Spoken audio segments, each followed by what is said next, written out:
മൂസാ നബി അലൈഹി സ്വലാത്തു വസ്സലാം ഒരിക്കൽ അള്ളാഹുവിനോട് പ്രാർത്ഥിക്കുകയാണ്, അള്ളാഹുവേ എനിക്ക് ഒരു കാര്യം പഠിപ്പിച്ചു തരണം. ആ കാര്യം ഉപയോഗിച്ച് നിന്നെ ഓർമ്മിക്കാനും നിന്നോട് പ്രാർത്ഥിക്കാനും ഒക്കെ പറ്റുന്ന ഒരു കാര്യമാണ് എനിക്ക് പഠിപ്പിച്ചു തരേണ്ടത്. അങ്ങനെ ഒരു വാക്ക്, അങ്ങനെ ഒരു വാചകം, അള്ളാഹുവിനെ ഓർമ്മിക്കാനും അള്ളാഹുവിനോട് പ്രാർത്ഥിക്കാനും പറ്റുന്ന ഒരു നല്ല വാചകം അള്ളാഹുവേ നീ എനിക്ക് പഠിപ്പിച്ചു തരണം. ഖാല, അപ്പോ അല്ലാഹു തആല പറയാണ്, യാ മൂസ, ഏ മൂസ, ലാ ഇലാഹ ഇല്ലല്ലാഹ്. മൂസേ, ലാ ഇലാഹ ഇല്ലല്ലാഹ് എന്ന് പറഞ്ഞോ. എന്നെ ഓർക്കാനും എന്നോട് പ്രാർത്ഥിക്കാനും ലാ ഇലാഹ ഇല്ലല്ലാഹുവിനേക്കാൾ മികച്ചതൊന്ന് വേറെ ഇല്ല. അതുകൊണ്ട് ലാ ഇലാഹ ഇല്ലല്ലാഹ് പറഞ്ഞോ. ഖാല മൂസ, അപ്പൊ മൂസാ നബി പറയാണ്, യാ റബ്ബി, യാ റബ്ബി, കുല്ലു ഇബാദിക യഖൂലു ഹാദാ. പടച്ചോനെ, അത് ഭൂമിയിലുള്ള എല്ലാ മനുഷ്യന്മാരും ലാ ഇലാഹ ഇല്ലല്ലാഹ് പറയുന്നുണ്ടല്ലോ, ഞാൻ എനിക്ക് മാത്രം സ്പെഷ്യലായ ഒന്നാണ് ചോദിക്കുന്നത്.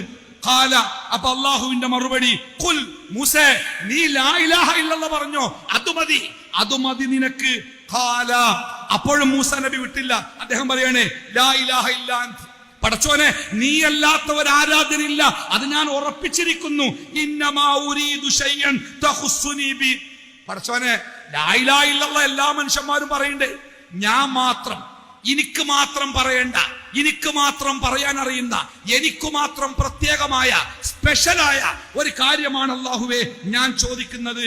ഖാല, ആ ചോദ്യത്തിന് അല്ലാഹു തആല മൂസാ നബിക്ക് കൊടുക്കുന്ന മറുപടി എന്റെ പ്രിയപ്പെട്ടവരെ കേൾക്കണം. യാ മൂസ, യാ മൂസ, ലൗ അന്ന السماوات السبع وعامرهن غيري والأرضين السبع في كفة ولا إله إلا الله في كفة مالت بهن لا إله إلا الله. മൂസേ, ഏഴാകാശങ്ങളും സകല പ്രപഞ്ചങ്ങളും ഈ ഭൂമികളും മുഴുവനും ഒരു കയ്യിലും ലാ ഇലാഹ ഇല്ലല്ലാഹ് മറു കയ്യിലും വെച്ചാൽ മൂസേ, ഭാരം കൊണ്ട് പ്രപഞ്ചത്തെക്കാൾ ഭാരമുള്ള ലാ ഇലാഹ ഇല്ലല്ലാഹ് വെച്ച കൈ താന്നു പോകുന്നവരെ. എന്റെ പ്രിയപ്പെട്ടവര്, ലാ ഇലാഹ ഇല്ലല്ലാഹ് എന്ന് പറഞ്ഞാല് കുട്ടിനാട്ടുമ്പം താരാട്ട് പാടാനുള്ള സംഗതിയല്ല. യാചകന്മാർ സാന്നിധ്യം അറിയിക്കാൻ വീടിന്റെ മുമ്പിൽ നിന്ന് പറയേണ്ട ദിക്റല്ല.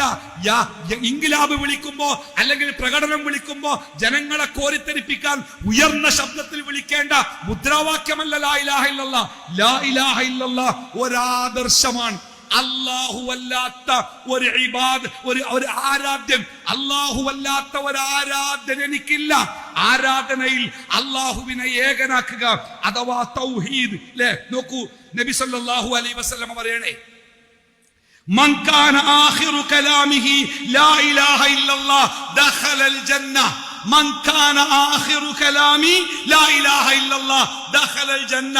ആരെങ്കിലും മരിക്കുന്ന സമയത്ത് അവന്റെ നാവ് അവസാനമായി മന്ത്രിക്കുന്നത് ലാ ഇലാഹ ഇല്ലല്ലാഹ് എന്ന ആ ദിക്റിന് വേണ്ടിയാണെങ്കിൽ ദഖലൽ ജന്ന, അവൻ സ്വർഗ്ഗത്തിൽ പ്രവേശിച്ചു. നോക്കൂ, സമാനമായ മറ്റൊരു വാക്കുകൂടി.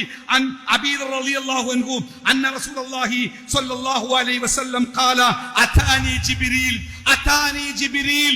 ജിബ്രീൽ അലൈഹിസ്സലാത്തു വസ്സലാം എന്റെ മുമ്പിൽ വന്നു. എന്നിട്ട് ആ ജിബ്രീൽ എനിക്കൊരു സന്തോഷ വാർത്ത അറിയിച്ചു തന്നു.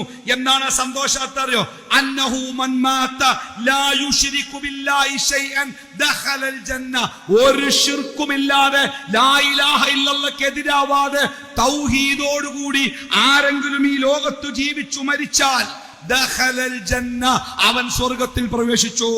ഫഖുൽതു, അപ്പൊ നബിയോട് ചോദിക്കുകയാണ്, വഇൻ സനാ വഇൻ സറഖ.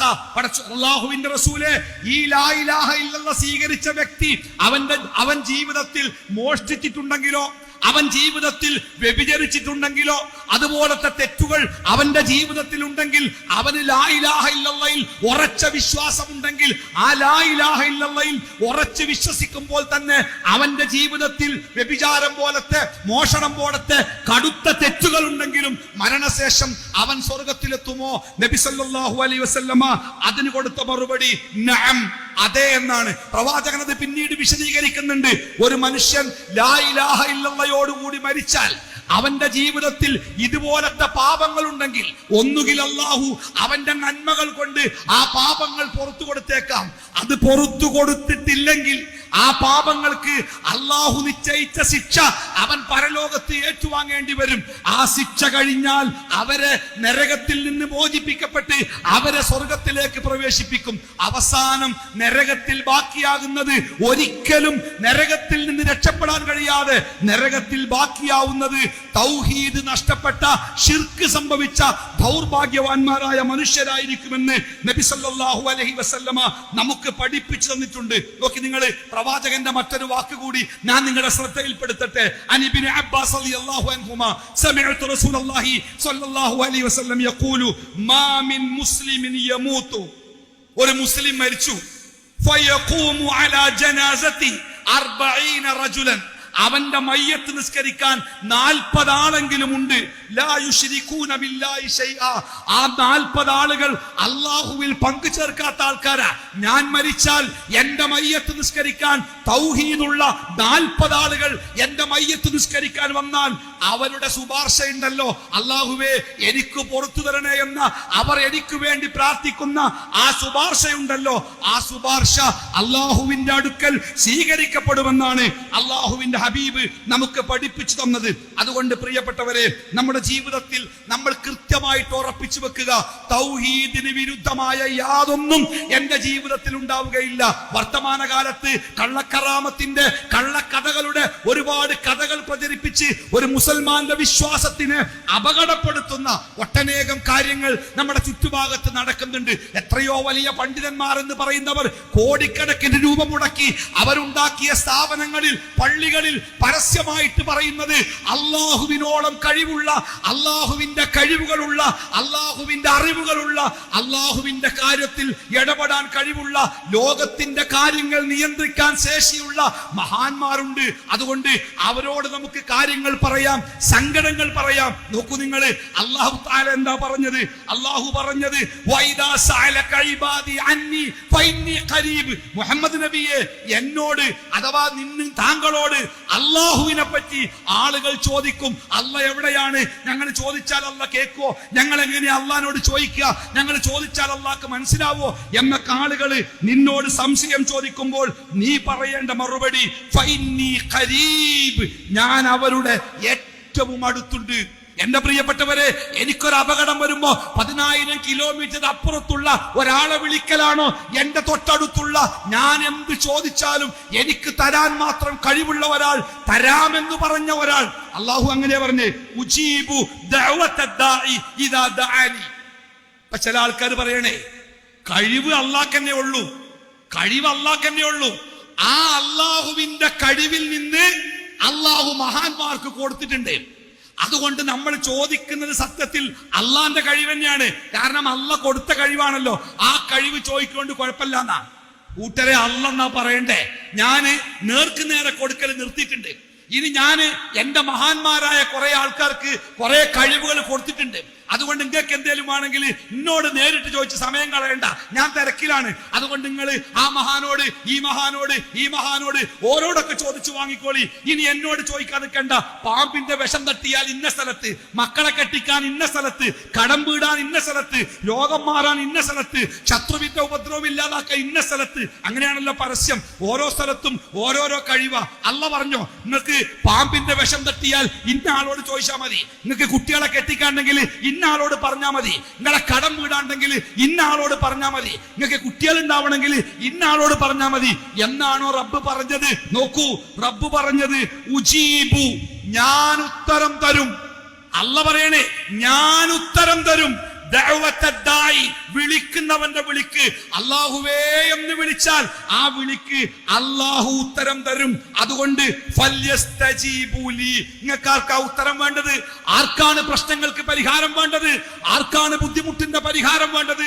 എന്നോട് ചോദിച്ചോളൂ, എന്നോട് ചോദിച്ചോളൂ. അല്ലെങ്കിൽ അവിടെ ചോദിച്ചോളൂ, ഞാൻ കൊടുത്തോലോട് ചോദിച്ചതുമല്ല, എന്നോട് ചോദിച്ചോളൂ, ഞാൻ തരാം. ഒരു ഉസ്താദിന്റെ പ്രസംഗം ഇന്നലെ ആ ഉസ്താദ് പറയാണ്, അല്ലാഹു ഖുർആൻ ഖുർആനിൽ പറഞ്ഞിട്ടുണ്ട്, അള്ളാഹിനോട് പ്രാർത്ഥിക്കുമ്പോ വസീലത്ത് തേടണം, ഇടയാളന്മാർ വേണം, നേർക്ക് നേരെ തേടിയാ കിട്ടൂല, ഇടയാളന്മാർ വേണം എന്ന് പരസ്യമായിട്ട് പറയാൻ മടിയില്ലാത്ത പണ്ഡിതന്മാരുടെ കാലത്ത് എന്റെ പ്രിയപ്പെട്ടവരെ, സത്യസന്ധമായി നിങ്ങൾ ഖുർആൻ പഠിക്കുന്നവരല്ലേ, ഞാൻ നിങ്ങളോട് ചോദിക്കട്ടെ, നിങ്ങൾ ഖുർആൻ ഓതാറില്ലേ? വിശുദ്ധ ഖുർആനിൽ 100-ലേറെ ആയത്തുകൾ പ്രാർത്ഥനകളുമായി ബന്ധപ്പെട്ട ആയത്താണ്. പ്രവാചകന്മാരുടെ പ്രാർത്ഥനയുണ്ട്, മലക്കുകളുടെ പ്രാർത്ഥനയുണ്ട്, സ്വാലിഹീങ്ങളുടെ പ്രാർത്ഥനയുണ്ട്, പാപം ചെയ്ത ആദം നബിയുടെ പ്രാർത്ഥനയുണ്ട്, ശത്രുകൂട്ടത്തിൽ അകപ്പെട്ടു പോയ നൂഹ് നബിയുടെ പ്രാർത്ഥനയുണ്ട്, മാരകമായ രോഗം ബാധിച്ച അയ്യൂബ് നബിയുടെ പ്രാർത്ഥനയുണ്ട്, കുട്ടികളില്ലാത്ത സഖരിയ നബിയുടെ പ്രാർത്ഥനയുണ്ട്. എത്രയെത്ര പ്രാർത്ഥനകളാ ഖുർആനിലുള്ളത്.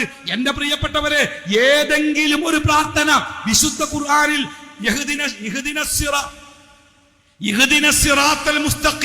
അല്ലാഹുവേ നീ ഞങ്ങളെ നേർമാർഗത്തിൽ ജീവിപ്പിക്കണമേ എന്ന പ്രാർത്ഥന മുതൽ ഖുൽ അഊദു ബിറബ്ബിന്നാസ് മലിക്കിന്നാസ് ഇലാഹിന്നാസ് മിൻ ശർറിൽ വസ്വാസിൽ ഖന്നാസ് എന്ന അവസാനത്തെ അധ്യായത്തിന്റെ പ്രാർത്ഥനയുണ്ടല്ലോ, ആ പ്രാർത്ഥന വരെ 100-ലേറെ പ്രാർത്ഥനകളിൽ ഒരൊറ്റ പ്രാർത്ഥനയെങ്കിലും അല്ലാഹു അല്ലാത്തവരോട് പ്രാർത്ഥിക്കേണ്ട ഒരു പ്രാർത്ഥന ഖുർആനിൽ ആർക്കെങ്കിലും കാണിച്ചു തരാൻ പറ്റോ?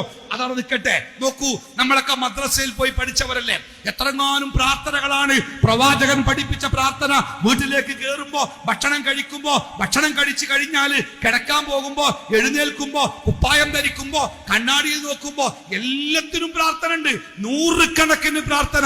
എന്റെ പ്രിയപ്പെട്ടവരെ, ഞാൻ സത്യസന്ധമായി ചോദിക്കട്ടെ, റസൂലുള്ളാഹി സ്വല്ലല്ലാഹു അലൈഹി വസല്ലമ പ്രാർത്ഥിക്കുകയും നമ്മളോട് പ്രാർത്ഥിക്കണമെന്ന് പറയുകയും ചെയ്ത ഏതെങ്കിലും ഒരു പ്രാർത്ഥന അള്ളാഹുവിനോട് നേരിട്ടല്ലാതെ അള്ളാഹുവിന്റെ ഏതെങ്കിലും ഒരു സൃഷ്ടിയോട് പ്രാർത്ഥിക്കേണ്ട ഒരൊറ്റ പ്രാർത്ഥന, രോഗത്തിന്, കുട്ടികളില്ലാതിരിക്കുമ്പോ, കടം കൊണ്ട് കുടുങ്ങുമ്പോ, മനപ്രയാസം ഉണ്ടാകുമ്പോ, സങ്കടം ഉണ്ടാകുമ്പോ, ബുദ്ധിമുട്ടുണ്ടാകുമ്പോ, തളർന്നു പോകുമ്പോ, ഏതെങ്കിലും ഒരു സമയത്ത് നമ്മൾ നടത്തേണ്ട ഒരു പ്രാർത്ഥന, അല്ലാഹുവേ എന്ന് വിളിക്കേണ്ടതിന് പകരം അള്ളാഹുവിന്റെ ഒരു സൃഷ്ടിയുടെ, അത് മരിച്ചതോ ജീവിച്ചതോ ആയ മലക്കുകളോ ജിന്നുകളോ പ്രവാചകന്മാരോ ഔലിയാക്കളോ അവരാരെയെങ്കിലും വിളിച്ച് അത് പ്രാർത്ഥിക്കാൻ പഠിപ്പിക്കുന്ന ഒരു പ്രാർത്ഥന അള്ളാഹുവിന്റെ ഹബീബ് നമുക്ക് പഠിപ്പിച്ചു തന്നിട്ടില്ലല്ലോ. അതുകൊണ്ട് മനസ്സിലാക്കുക, വിശുദ്ധ ഖുർആൻ നമ്മുടെ മുമ്പിൽ വെക്കുന്ന ഏറ്റവും പ്രധാനപ്പെട്ട സംഗതി, മനുഷ്യന്റെ ജീവിതത്തിലെ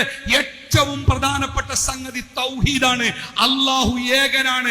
അപ്പൊ ഞാനിത് പറയുമ്പോ എന്റെ മുമ്പിൽ ഇരിക്കുന്ന മുജാഹിദ് പ്രസ്ഥാനത്തിന്റെ കാലങ്ങളോളമുള്ള പ്രബോധനത്തിന്റെ ഫലം കൊണ്ട് തൗഹീദ് എന്താണെന്ന് മനസ്സിലാക്കിയ എന്റെ സഹോദരി സഹോദരന്മാർക്ക് ഒരു പക്ഷേ ഒരു സംശയം തോന്നിയേക്കാം, അതെന്തിനാ മൗലവി ഞങ്ങളോട് തൗഹീദ് ഇങ്ങനെ പറയുന്നത്? ഞങ്ങൾ ചെറുപ്പം മുതലേ ഉമർ മൗലവിയുടെ കാലം മുതലേ തൗഹീദ് കേട്ടവരാണ്, മലയാളം ഖുതുബ കേട്ടവരാണ്, മുജാഹിദ് സലഫി മദ്രസകളിൽ പഠിച്ചവരാണ്, ഞങ്ങൾക്കതറിയാം, ഞങ്ങളോട് എന്തിനാണ് തൗഹീദ് പറയുന്നത്? പ്രിയപ്പെട്ടവരെ, നിങ്ങൾക്കറിയുമോ? നോക്കൂ, റസൂലുള്ളാഹി സ്വല്ലല്ലാഹു അലൈഹി വസല്ലമ ഒരു പ്രസംഗം നടത്തുകയാണ്.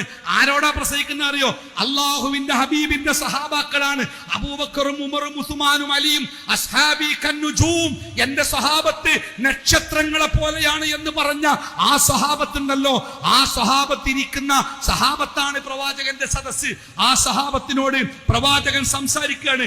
അബൂ മൂസൽ അശ്അരി റളിയല്ലാഹു അൻഹു ഖാല, അബൂ മൂസൽ അശ്അരി റളിയല്ലാഹു അൻഹു പറയുകയാണ്, ഖാല, അദ്ദേഹം പറഞ്ഞു, خطبنا رسول الله صلى الله عليه وسلم ذات يوم خطبنا رسول الله صلى الله عليه وسلم ذات يوم ഒരു ദിവസം റസൂലുള്ളാഹി സ്വല്ലല്ലാഹു അലൈഹി വസല്ലമ ഞങ്ങളോട് പ്രസംഗിച്ചു. ഫഖാല, ആ പ്രസംഗത്തിൽ പ്രവാചകൻ ഇപ്രകാരം പറഞ്ഞു, യാ അയ്യുഹന്നാസ് യാ അയ്യുഹന്നാസ് ഇത്തഖൂ ഹാദ ശിർക. യാ അയ്യുഹന്നാസ്, ജനങ്ങളെ. ആരാണ് ജനങ്ങള്? അബൂബക്കറുണ്ട്, ഉമറുണ്ട്, ഉസ്മാനുണ്ട്, അലിയുണ്ട്. ബദറിന്റെ, ഉഹുദിന്റെ, ഖന്തക്കിന്റെ രണാങ്കണങ്ങളിൽ അള്ളാഹുവിന്റെ ദീനിനു വേണ്ടി ശത്രുവിന്റെ വാളുകൾക്കിടയിലൂടെ ജീവൻ പണയം വെച്ച് പൊരുതിയ എന്താണ് ഇസ്ലാമെന്നും എന്താണ് ഈമാനെന്നും എന്താണ് തൗഹീദെന്നും അതിന്റെ പൂർണ്ണമായ രൂപത്തിൽ മനസ്സിലാക്കിയ ആ സഹാബത്താണ് ഇരിക്കുന്നത്. ആ സഹാബത്തിനോട് പ്രവാചകൻ പറയാണ്, യാ അയ്യുഹന്നാസ്, ജനങ്ങളെ, ഇത്തഖൂ ഹാദ ശിർക, നിങ്ങൾ ഈ ശിർക്കിനെ പേടിക്കണം കേട്ടോ. ആരോട്? അബൂബക്കറിനോട്, ഉമറിനോട്, ഉസ്മാനോട്, അലിയോട് റളിയല്ലാഹു അൻഹും. അവരോടാ പറയുന്നത്, നിങ്ങൾ ശിർക്കിനെ പേടിക്കണം കേട്ടോ. കാരണം ഫഇന്നഹു അഖ്ഫാ മിൻ ദബീബിൻ നംലി. ഈ ശിർക്ക് അല്ലാഹുവിനെ വിട്ട് മറ്റുള്ളവരിലേക്ക് നമ്മുടെ സഹായതേട്ടങ്ങളും പ്രാർത്ഥനകളും ഒക്കെ പോവുക എന്ന ആ ശിർക്കുണ്ടല്ലോ, അതിങ്ങനെ ആനയും അമ്പാരിയുമായിട്ടൊന്നും വരൂല. ഒരു ഉറുമ്പരിച്ചു പോകുന്നതിനേക്കാൾ നിഗൂഢമായിട്ട് നമ്മൾ പോലും അറിയാതെ നമ്മുടെ മനസ്സിന്റെ ഉള്ളിലേക്ക് ശിർക്ക് കയറി വരും. ഒരു മാരകമായ രോഗം ബാധിച്ചു, ആശുപത്രിയിൽ നിന്ന് മടക്കി, മെഡിക്കൽ കോളേജിൽ നിന്ന് മടക്കി, വീട്ടിലേക്ക് നമ്മളെ കൊണ്ടുവന്നു. ഏത് സമയത്തും മരണത്തിന്റെ മുമ്പിലേക്ക് എത്തിയേക്കാം എന്ന രൂപത്തിൽ ഇരിക്കുമ്പോ ഒരാൾ വന്ന് പറയാണ്, ഇന്ന സ്ഥലത്ത് ഒരു ദർഗയുണ്ട്, അവിടെ പോയാൽ നേർച്ചയാക്കിയാൽ രോഗം മാറും. തീർച്ചയാണ്, അങ്ങനെ രോഗം മാറിയ ഒരുപാട് ആളുകളുണ്ട്, നമുക്ക് അവിടെ ഒന്ന് പോയി നോക്കിയാലോ എന്ന് നമ്മളോട് ഒരാൾ പറഞ്ഞാൽ എന്റെ ഇക്കാരം മറുപടി, വേണ്ട, ജീവിച്ചില്ലെങ്കിലും എനിക്ക് ശിർക്ക് വേണ്ട എന്ന മറുപടിയാവോ? അതല്ല, ആരോടും പറയണ്ട, നമുക്കൊന്ന് രഹസ്യമായിട്ട് പോയി നോക്കാം എന്ന മറുപടിയാകുമോ നമ്മളിൽ ഉണ്ടാവുക? രോഗം വരുമ്പോ, കടം കൂടുമ്പോ, വീട്ടിൽ പ്രശ്നമുണ്ടാകുമ്പോ, ഒറ്റപ്പെട്ടു പോകുമ്പോ മനുഷ്യന്റെ മനസ്സ് ദുർബലമാകും. ആ ദുർബലമാകുന്ന മനസ്സിലേക്കാണ് പിശാച് ശിർക്ക് കയറ്റി വിടുക. അതുകൊണ്ട് റസൂൽ പറയാണ്, ഒരു ഉറുമ്പരിച്ചു വരും പോലെ ഗോപ്യമായി ആരും അറിയാതെ ജീവിതത്തിന്റെ ചില ദുരന്തങ്ങളിൽ ഈ ശിർക്ക് നിങ്ങളുടെ മനസ്സിലേക്ക് കയറി വരും. അതുകൊണ്ട് നല്ല ജാഗ്രത വേണം കേട്ടോ എന്ന് റസൂൽ പറഞ്ഞപ്പോ സഹാബത്തിന് പേടിയായി. സഹാബത്ത് ചോദിക്കാണ്,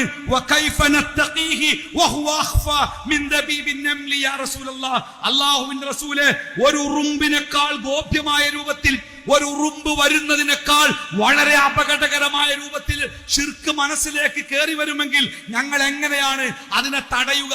കാരണം ഞങ്ങൾ പോലും അറിയാതെ ഞങ്ങളുടെ മനസ്സിലേക്ക് ശിർക്കിന്റെ ഒരു ചെറിയ ചിന്ത പോലും കയറി വരാൻ സാധ്യതയുണ്ടെങ്കിൽ ഞങ്ങൾ എങ്ങനെയാണ് ആ ശിർക്കിനെ തടയേണ്ടത്? നോക്കൂ, അല്ലാഹുവിന്റെ റസൂല് പറഞ്ഞത്, അത് തടയണമെങ്കിൽ പടച്ച റബ്ബിന്റെ സഹായം തേടണം. നിങ്ങൾ പടച്ച റബ്ബിനോട് നിങ്ങൾ എപ്പോഴും പ്രാർത്ഥിച്ചു കൊണ്ടിരിക്കണം. ഖുലൂ, നിങ്ങൾ ഇപ്രകാരം പറയണം കേട്ടോ, അല്ലാഹുമ്മ ഇന്നാ നഊദു ബിക മിൻ അൻ നുശ്രിക ബിക ശൈഅൻ നഅലമു വനസ്തഗ്ഫിറുക ലിമാ ലാ നഅലം. അല്ലാഹുവേ, ഞങ്ങൾ അറിഞ്ഞുകൊണ്ട് ഈ സ്വബോധത്തോടു കൂടി ഏതെങ്കിലും അവസ്ഥയിൽ ശിർക്കിന്റെ മുമ്പിലേക്ക് പോകുന്നതിൽ നിന്ന് അല്ലാഹുവേ നീ ഞങ്ങളെ കാക്കണം കേട്ടോ. ഇബ്രാഹിം നബി പ്രാർത്ഥിച്ചില്ലേ, വജ്നുബിനി വബനിയ അൻ നഅബുദൽ അസ്നാം. പടച്ചോനെ, ഞാനും എന്റെ മക്കളും ഏതെങ്കിലും കാലത്ത് വിഗ്രഹങ്ങളുടെ മുമ്പിലേക്ക് പോകുന്നതിൽ നിന്ന് ഞങ്ങളെ കാത്തോളണമെന്ന് ഇബ്രാഹിം നബി പ്രാർത്ഥിച്ച പോലെ പ്രിയപ്പെട്ടവരെ നമ്മൾ പ്രാർത്ഥിക്കണം. അല്ലാഹുവേ, ഞാൻ അറിഞ്ഞുകൊണ്ട് ഈ ബുദ്ധിയോടുകൂടി ശിർക്കിലേക്ക് പോകുന്ന ഒരവസ്ഥ എന്റെ ജീവിതത്തിൽ ഉണ്ടാക്കരുതേ റബ്ബേ എന്ന് പ്രാർത്ഥിക്കണം. അതോടൊപ്പം തന്നെ അല്ലാഹുവേ, ഞാൻ അറിയാതെ എന്റെ ജീവിതത്തിൽ എവിടെയെങ്കിലും ശിർക്കിന്റെ ചെറിയ കണികകൾ ഉണ്ടാകുന്നുണ്ടെങ്കിൽ അല്ലാഹുവേ നീ ഞങ്ങൾക്കത് പുറത്തു തരണം കേട്ടോ എന്ന് പ്രാർത്ഥിക്കാൻ പ്രിയപ്പെട്ടവരെ നമ്മൾ മറക്കരുത്. ഇവിടെ മുസ്ലിം സമൂഹത്തെ പറഞ്ഞു പറ്റിച്ച ഒരു വാക്കുണ്ട്, എന്താണെന്നറിയോ? ലാ ഇലാഹ ഇല്ലല്ലാഹ് മുഹമ്മദുർ റസൂലുള്ളാഹ് എന്ന് ഉച്ചരിച്ച ഒരു മനുഷ്യന്റെ ജീവിതത്തിൽ പിന്നെ ശിർക്കുണ്ടാവുകയില്ല എന്നാണ് പണ്ഡിതന്മാർ പറഞ്ഞു പഠിപ്പിച്ചത്. പ്രിയപ്പെട്ടവരെ, ലാ ഇലാഹ ഇല്ലല്ലാഹ് ഉച്ചരിച്ച് അത് മനസ്സിലാക്കി അതിനുവേണ്ടി നാടും വീടും വിട്ട് ലാ ഇലാഹ ഇല്ലല്ലാഹ്ക്ക് വേണ്ടി യുദ്ധം ചെയ്ത സഹാബത്തിനോടാ റസൂൽ പറഞ്ഞ്, നിങ്ങൾ ശിർക്കിനെ സൂക്ഷിക്കണം കേട്ടോ. അതുകൊണ്ട് ജീവിതത്തിൽ എപ്പോഴും ശിർക്കിനെ സൂക്ഷിച്ചു കൊണ്ടിരിക്കുക. ഒരു മനുഷ്യന്റെ ജീവിതത്തിൽ സംഭവിക്കാൻ പോകുന്ന ഏറ്റവും വലിയ അപകടം ശിർക്ക. വേറുള്ളതൊന്നും അപകടമല്ല.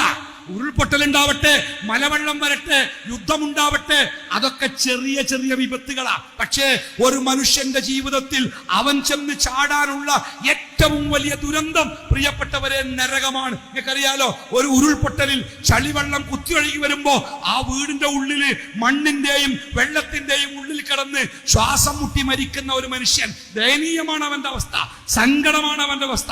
പക്ഷേ ആ മനുഷ്യൻ അനുഭവിച്ച വേദന ഉണ്ടല്ലോ, ഒരു 5 മിനിറ്റ് ഒക്കെ ഉണ്ടാവുള്ളൂ. ഒരു 5 മിനിറ്റ് ആകുമ്പോഴേക്ക് ശ്വാസം കിട്ടാതെ മരിക്കും. മരിച്ചു കഴിഞ്ഞാൽ അവൻ എന്ത് വേദനയാ? ഒരു വേദനയില്ല. അവൻ എത്ര സമയം വേദനിച്ചു? ഒരു 5-10 മിനിറ്റ് വേദനിച്ചിരിക്കാം. എന്നാൽ പ്രിയപ്പെട്ടവരെ, വേദനയിലേക്ക് ഇറങ്ങിച്ചെന്നാൽ ആ വേദനക്ക് ഒരിക്കലും ശമനമില്ലാത്ത, ക്രമപ്രകാരം ആ വേദന കൂടിക്കൊണ്ടിരിക്കുന്ന ഒരു ദുരന്തമാണ് നരകം. ലാ യമൂതു ഫീഹാ വലാ യഹ്യാ, ലാ യമൂതു ഫീഹാ വലാ യഹ്യാ.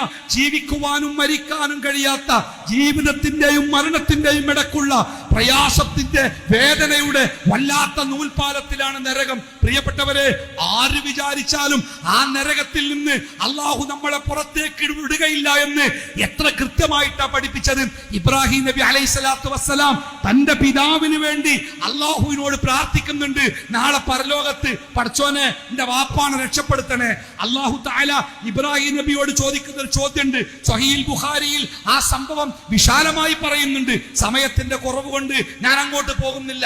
ഇബ്രാഹിം നബി തന്റെ വാപ്പാന്റെ അവസ്ഥ കാണുമ്പോ, നരകത്തിലേക്ക് വലിച്ചെറിയപ്പെടാൻ വേണ്ടി ചങ്ങലകളിൽ ബന്ധിച്ച തന്റെ പിതാവിന്റെ അവസ്ഥ കാണുമ്പോ ഇബ്രാഹിം നബി അള്ളാഹുവിനോട് പ്രാർത്ഥിക്കുന്നുണ്ട് തന്റെ വാപ്പാക്കും വേണ്ടി. പക്ഷേ അപ്പോൾ അല്ലാഹു തആല ഇബ്രാഹിം നബിക്ക് കൊടുത്തൊരു മറുപടി ഉണ്ട്. സഹോദര, ആരാണ് ഇബ്രാഹിം നബി അറിയോ? ഖലീലുള്ള. ഈ ലോകത്തിലെ കോടിക്കണക്കിന് മനുഷ്യന്മാരെ കൂട്ടത്തിൽ നിന്ന് അള്ളാഹു ഒരാളെ തന്റെ കൂട്ടുകാരനായി, അല്ല തന്റെ മിത്രമായി അള്ളാഹു തെരഞ്ഞെടുത്ത ആളാണ് ഇബ്രാഹിം നബി അലൈഹിസ്സലാത്തു വസ്സലാം. ആ ഇബ്രാഹിം നബിയാണ് താൻ ജീവനെ പോലെ സ്നേഹിച്ച തന്റെ വാപ്പാക്ക് വേണ്ടി അള്ളാഹിനോട് പ്രാർത്ഥിച്ചത്. പക്ഷേ അള്ളാഹ് പറഞ്ഞ മറുപടി എന്താണെന്നറിയോ? ഇബ്രാഹിമെ, ശിർക്ക് ചെയ്തവർക്ക് സ്വർഗം നിഷിദ്ധമാണെന്നും നരകം നിർബന്ധമാണെന്നും ഞാൻ നിനക്ക് പഠിപ്പിച്ചു തന്നിട്ടില്ലേ? ഇബ്രാഹിമിന്റെ മറുപടി, അതേ അള്ളാഹുവേ. അപ്പോൾ അള്ളാഹ് ചോദിക്കുക, നിന്റെ വാപ്പ ശിർക്ക് ചെയ്തവരല്ലേ? അതേ പടച്ചോനെ.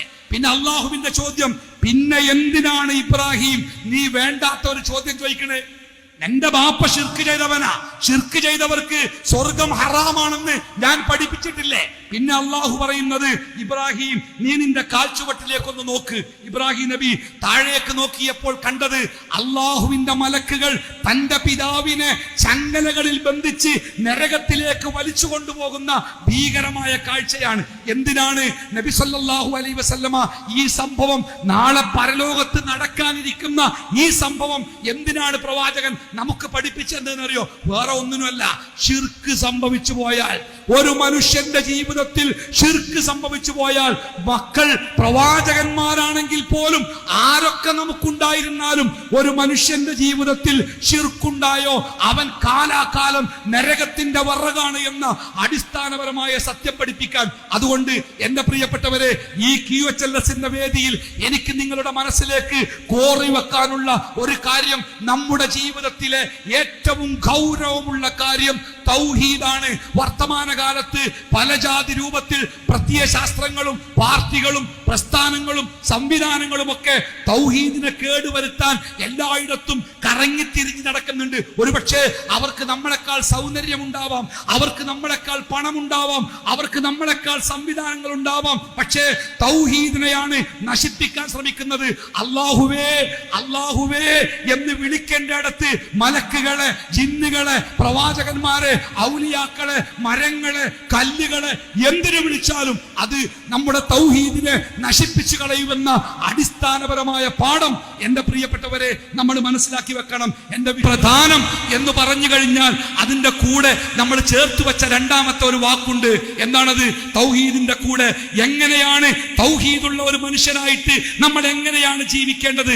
ആരാണ് നമുക്ക് ഈ തൗഹീദിന്റെ പാഠങ്ങൾ പറഞ്ഞു പഠിപ്പിച്ചു തന്നത്? ആരാണ് നമുക്ക് തൗഹീദിന്റെ വഴി കാണിച്ചു തന്നത്? ആരാണ് നമുക്ക് ശിർക്കിന്റെ അപകടത്തെ കുറിച്ച് നമുക്ക് ബോധം നൽകിയത്? സംശയിക്കേണ്ട, ഹബീബായ മുഹമ്മദ് മുസ്തഫ സ്വല്ലല്ലാഹു അലൈഹി വസല്ലമ. അതുകൊണ്ട് തന്നെ തൗഹീദ് അനുസരിച്ചുകൊണ്ട് അള്ളാഹുവിന് ഇഷ്ടപ്പെട്ടവനായി ഈ ലോകത്ത് ഒരു മനുഷ്യന് ജീവിക്കണമെങ്കിൽ ആ മതം പഠിപ്പിക്കാൻ നമ്മുടെ മുമ്പിലേക്ക് വന്ന ഹബീബായ മുഹമ്മദ് മുസ്തഫ സ്വല്ലല്ലാഹു അലൈഹി വസല്ലമ എന്താണോ പഠിപ്പിച്ചത്, വമാ അതാകുമുർ റസൂലു ഫഖുദൂ വമാ നഹാകും അൻഹു ഫൻതഹു. അല്ലാഹുവിന്റെ റസൂല് എന്താണോ നിങ്ങൾക്ക് കൊണ്ടുവന്നു തന്നത് അതനുസരിച്ച് ജീവിക്കുക. അല്ലാഹുവിന്റെ റസൂല് എന്താണോ വേണ്ടാന്ന് പറഞ്ഞത് അതൊഴിവാക്കുക. അതാണ് ഒരു മനുഷ്യന്റെ ജീവിതം. തൗഹീദിന്റെ അല്ലാഹു ഇഷ്ടപ്പെട്ട ജീവിതമാവാനുള്ള ഒരേ ഒരു മാർഗം. നോക്കൂ, ഇവിടെ റബീഉൽ അവ്വൽ മാസം വരാൻ പോവാ. ഇത് മുഹറമാണ്. സഫർ കഴിഞ്ഞാൽ റബീഉൽ അവ്വൽ മാസത്തിന്റെ ആ വിളിയാളം കേൾക്കുമ്പോ സഫറായി ഇവിടെ ആളുകളൊക്കെ പറയും, അള്ളാഹുവിന്റെ പ്രവാചകന്റെ സ്നേഹത്തെ കുറിച്ചുള്ള വലിയ വലിയ സംസാരങ്ങൾ കേൾക്കും. നോക്കൂ, ഖുൽ ഇൻ കുൻതും തുഹിബ്ബൂനല്ലാഹ, ഫത്തബിഊനി യുഹ്ബിബുകുമുല്ലാഹ്. വിശുദ്ധ ഖുർആനിൽ അല്ലാഹ് പറയാണ്, നിങ്ങൾ അല്ലാഹുവിനെ സ്നേഹിക്കുന്നവരാണോ?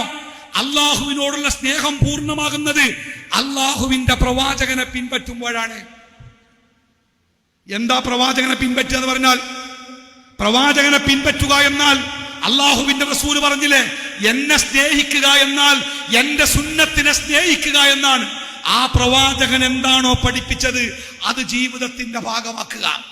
ആ പ്രവാചകന്റെ വാക്കുകളെ മാറ്റിവെച്ച് ആധുനികതയുടെ പിന്നാലെ പോയി നമ്മുടെ ജീവിതത്തെ നന്നാക്കിയെടുക്കാൻ ശ്രമിക്കുമ്പോഴേ അപകടത്തിന്റെ പടുകുഴിയിലേക്ക് വീണു പോകുക. അതിപ്പോ നമ്മൾ സമൂഹത്തിൽ കാണുന്നുണ്ട്.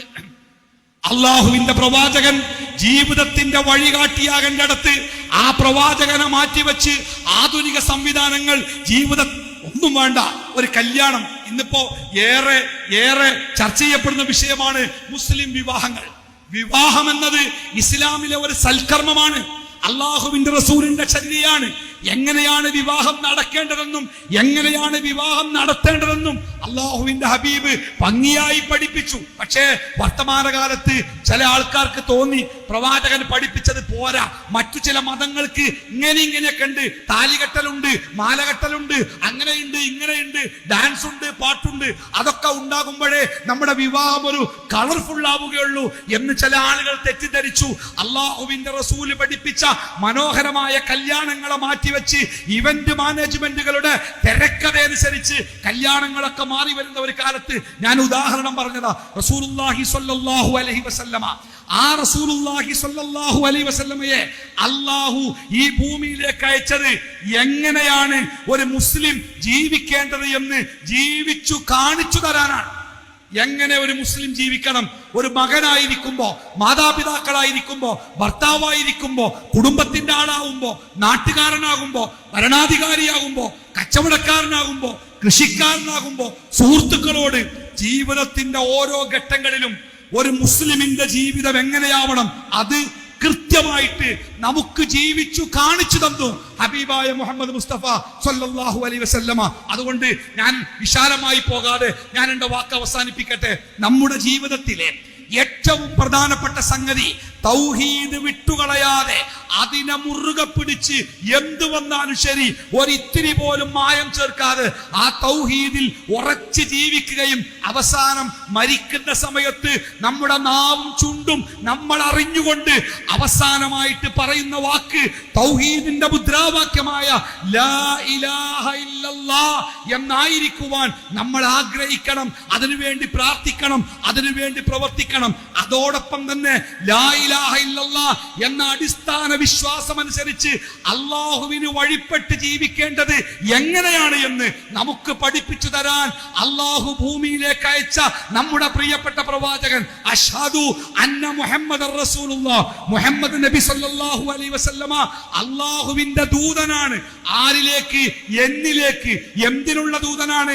ഞാൻ എങ്ങനെ ജീവിച്ചാൽ എനിക്ക് സ്വർഗത്തിൽ പോകാമെന്ന് എനിക്ക് പഠിപ്പിച്ചു തരാൻ വേണ്ടി അള്ളാഹു പറഞ്ഞയച്ച പ്രവാചകനാണ് മുഹമ്മദ് നബി. അതുകൊണ്ട് എന്റെ ജീവിതം മുഹമ്മദ് നബി സല്ലല്ലാഹു അലൈഹി വസല്ലമ എങ്ങനെ ജീവിച്ചു കാണിച്ചു തന്നോ, എങ്ങനെ കൽപ്പിച്ചോ അതുപ്രകാരമായിരിക്കും എന്റെ ജീവിതമെന്ന് മനസ്സിൽ ഉറപ്പിക്കാനും അങ്ങനെ ജീവിക്കാനും നമുക്ക് സാധിക്കണം. ഞാൻ പറഞ്ഞതിന്റെ രത്നച്ചുരുക്കം ഇതാണ്. ലോകത്ത് ജീവിക്കുന്ന ഒരു വിശ്വാസിയുടെ ജീവിതത്തിലെ ഏറ്റവും വില കൂടിയ സാധനം തൗഹീദാണ്, ലാ ഇലാഹ ഇല്ലല്ലാഹ്. ആ ലാ ഇലാഹ ഇല്ലല്ലാഹയുടെ സാക്ഷാത്കാരത്തിന് അവൻ തെരഞ്ഞെടുക്കേണ്ട വഴി അത് പഠിപ്പിച്ചു തന്ന മുഹമ്മദ് മുസ്തഫ സ്വല്ലല്ലാഹു അലൈഹി വസല്ലമയുടെ ജീവിതമാണ്, ചര്യയാണ്. ആ തൗഹീദ് ഉൾക്കൊണ്ടുകൊണ്ട് മുഹമ്മദ് നബി സ്വല്ലല്ലാഹു അലൈഹി വസല്ലമയുടെ ചര്യയെ പിൻപറ്റിക്കൊണ്ട് ജീവിക്കുന്ന യഥാർത്ഥ മുത്തഖികളാവാൻ അല്ലാഹു നമുക്കെല്ലാവർക്കും തൗഫീഖ് നൽകുമാറാവട്ടെ. ജീവിതത്തിൽ അവസാന നിമിഷം വരെ ലാ ഇലാഹ ഇല്ലല്ലാഹയെ തൗഹീദിനെ മുറുകെ പിടിച്ചുകൊണ്ട് ജീവിക്കുവാനുള്ള ഈമാനും ഇഖ്ലാസും അല്ലാഹു നമുക്കെല്ലാവർക്കും പ്രദാനം ചെയ്യുമാറാവട്ടെ. ശിർക്കിന്റെ പൊതുവഴിയിലേക്ക്, പെരുവഴിയിലേക്ക് ജനങ്ങളെ പണ്ഡിതന്മാരും സംവിധാനങ്ങളും പിടിച്ചു വലിച്ചു കൊണ്ടുപോകുന്ന ഒരു കാലത്ത് അള്ളാഹുവിന്റെ കൃത്യമായ തൗഹീദ് ജനങ്ങൾക്ക് പഠിപ്പിച്ചു കൊടുക്കാനുള്ള കഴിവും തൗഫീഖും അള്ളാഹു നമുക്കെല്ലാവർക്കും പ്രദാനം ചെയ്യുമാറാവട്ടെ. അതിനുവേണ്ടി ശ്രമിച്ചുകൊണ്ടിരിക്കുന്ന നമ്മുടെ പണ്ഡിതന്മാർക്ക് അള്ളാഹു ആഫിയത്തും ആരോഗ്യവും പ്രദാനം ചെയ്യുമാറാവട്ടെ. എവിടെ വെച്ച് എപ്പോൾ എങ്ങനെ മരിച്ചാലും ലാ ഇലാഹ ഇല്ലല്ലാഹ് ചൊല്ലി മരിക്കാൻ അള്ളാഹു നമുക്ക് ഭാഗ്യം നൽകുമാറാവട്ടെ. ഹബീബായ മുഹമ്മദ് മുസ്തഫ സ്വല്ലല്ലാഹു അലൈഹി വസല്ലമയെ കൂടെ അള്ളാഹുവിന്റെ സ്വർഗത്തിൽ സന്തോഷത്തോടു കൂടി ഒരുമിച്ച് കൂടാൻ അള്ളാഹു നമുക്കെല്ലാവർക്കും അവസരം നൽകുമാറാവട്ടെ. റബ്ബന ആതിനാ ഫിദ്ദുനിയ ഹസന വഫിൽ ആഖിറതി ഹസനതൻ വഖിനാ അദാബന്നാർ. വസല്ലല്ലാഹു അലാ മുഹമ്മദിൻ വഅലാ ആലിഹി വസഹ്ബിഹി അജ്മഈൻ.